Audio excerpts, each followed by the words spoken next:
बुराई तो तुम्हें हजारों की भीड़ में भी तुम्हें ढूंढ लेगी। ठीक उसी प्रकार जैसे गायों के झुंड में बछिया अपनी माँ को ढूंढ लेती है। किसी जीव को कष्ट देकर तुम मुझे खुश देख नहीं सकते। ईश्वर कहते हैं ईश्वर कहते हैं वह दिन मत दिखाना कि हमें खुद पर गुरूर हो जाए। रखना अपने दिल में इस तरह की जीवन सफल हो जाए।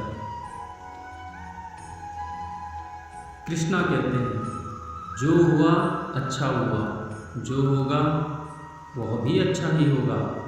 स्वयं को मुझ पर छोड़ दो, अपने कर्म पर ध्यान दो। कर्म ऐसा जो स्वार्थ रहित पाप रहित हो। दुष्ट लोग अगर समझाने मात्र से समझ जाते तो यकीन मानो महाभारत कभी न होता। जो अपने मन पर नियंत्रण नहीं रखता वह स्वयं को धीरे धीरे स्वयं का ही शत्रु बनता जाता है। ज़्यादा हंसने और बोलने वाला व्यक्ति अगर चुप हो जाए तो मान लेना वह भीतर से टूट चुका है। जिस व्यक्ति के पास संतुष्टि नहीं है उसे कितना भी मिल जाए वह असंतुष्ट ही रहेगा, परेशान ही रहेगा। आप उससे कभी खुश नहीं कर पाएंगे। जिंदगी में सदैव अवसरों का आनंद लेना चाहिए, लेकिन किसी के भरोसे को तोड़कर नहीं, किसी के भरोसे को जीतकर। प्रेम में कोई वियोग नहीं होता, प्रेम ही अंतिम योग है, अंतिम मिलन है। कभी भी स्वयं पर घमंड मत करना। पत्थर भी भारी होकर पानी में अपना वजूद खो देता है। अगर ईश्वर तुम्हें ज़्यादा प्रतीक्षा करवा रहे हैं तो हो सकता है जितना तुमने मांगा उससे ज़्यादा देने वाले हों। शिव कहते हैं जीवन ना तो भविष्य में है और ना ही अतीत में। जीवन तो बस इस पल में है, केवल इस पल में। कृष्णा कहते हैं मैं विधाता होकर भी विधि के विधान को नहीं टाल सका। मेरी चाह राधा थी और चाहती मुझको मीरा भी थी, पर मैं रुक्मणी का हो गया। क्रोध की अवस्था में भ्रम जन्म लेता है। भ्रम बुद्धि को नष्ट कर देता है और बुद्धि के नष्ट होते ही व्यक्ति ही नष्ट हो जाता है। कृष्णा कहते हैं खाली हाथ आए खाली हाथ वापस चले जाओगे। आज तुम्हारा है, कल किसी और का था, परसों किसी और का होगा। हे अर्जुन, तुम जिसे अपना समझकर मगन हो रहे हो, बस यही प्रसन्नता तुम्हारे दुखों का कारण है। हे अर्जुन, आत्मा को न शस्त्र नहीं काट सकता, अग्नि भी नहीं जला सकती, जल भी नहीं इसे गीला कर सकता और वायु इसे नहीं सुखा सकती। मैं सभी प्राणियों को समान रूप से देखता हूँ। ना कोई मुझे कम प्रिय है ना अधिक, लेकिन जो मेरी प्रेम पूर्वक आराधना करते हैं वह मेरे भीतर ही रहते हैं और मैं उनके जीवन में आता हूँ।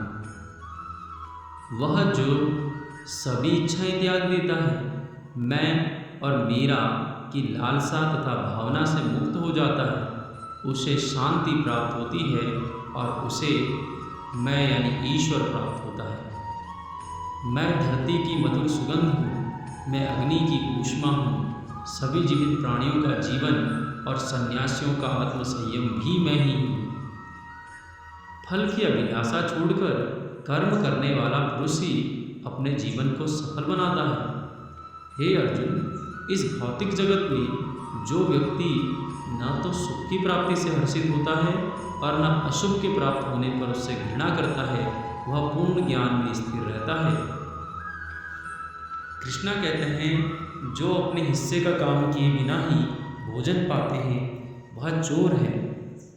जिस व्यक्ति को अपनी कद्र नहीं उसके साथ खड़े रहने से अच्छा आप अकेले ही रहें।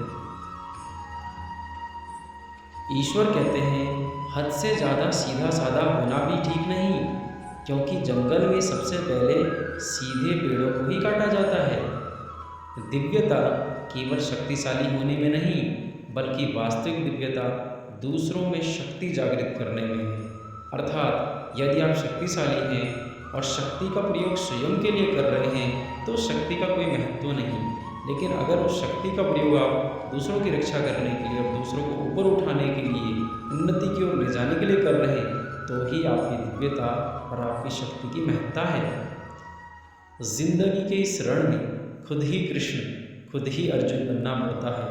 रोज अपना ही सारथी बनकर जीवन के महाभारत से लड़ना पड़ता है।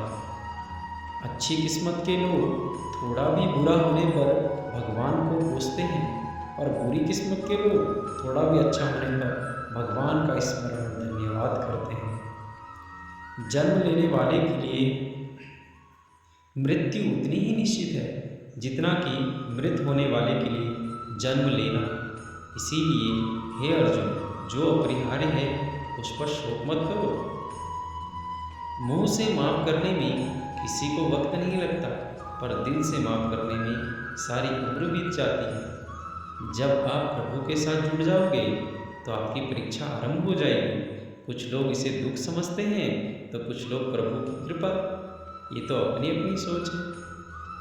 जो है माखन चोर, जो है मुरली वाला, वही है हम सबके दुख दूर करने वाला। संसार के संयोग में जो सुख प्रतीत होता है उसमें दुख भी मिला रहता है, परंतु संसार के वियोग से, सुख दुख से अखंड आनंद प्राप्त होता है। संबंध यानी रिलेशन उसी आत्मा से जुड़ता है जिनका हमसे पिछले जन्मों का कोई रिश्ता होता है, वरना दुनिया की इस भीड़ में कौन किसको जानता है। राधा कृष्णा का मिलना तो बस एक बहाना था, दुनिया को तो प्यार का सही मतलब समझाना था। प्रेम और आस्था दोनों पर किसी का जोर नहीं, यह मन जहाँ लग जाए वही ईश्वर नजर आता है। तेरे साथ को तरसे, तेरी बात को तरसे, तेरे होकर भी एक मिलन को तरसे।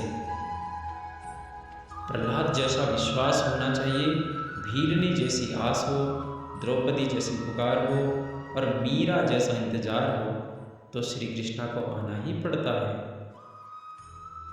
जीवन में आधे दुख इस कारण जन्म लेते हैं क्योंकि उनसे आशाएं बड़ी होती हैं। इन आशाओं का त्याग करके देखो अर्जुन, जीवन में सुख ही सुख है। लोग कहते हैं अपनों के आगे झुक जाना चाहिए, किंतु हे अर्जुन, किंतु सच बात तो यह है, जो अपने होते हैं वो कभी अपनों को झुकने नहीं देते, वो तो अपनों को उठाने का प्रयास करते हैं, और जो अपनों को झुकाने का प्रयास करें वो आपके अपने हैं ही नहीं, वो तो पराए हैं, इसलिए उनके लिए शोक क्यों करना।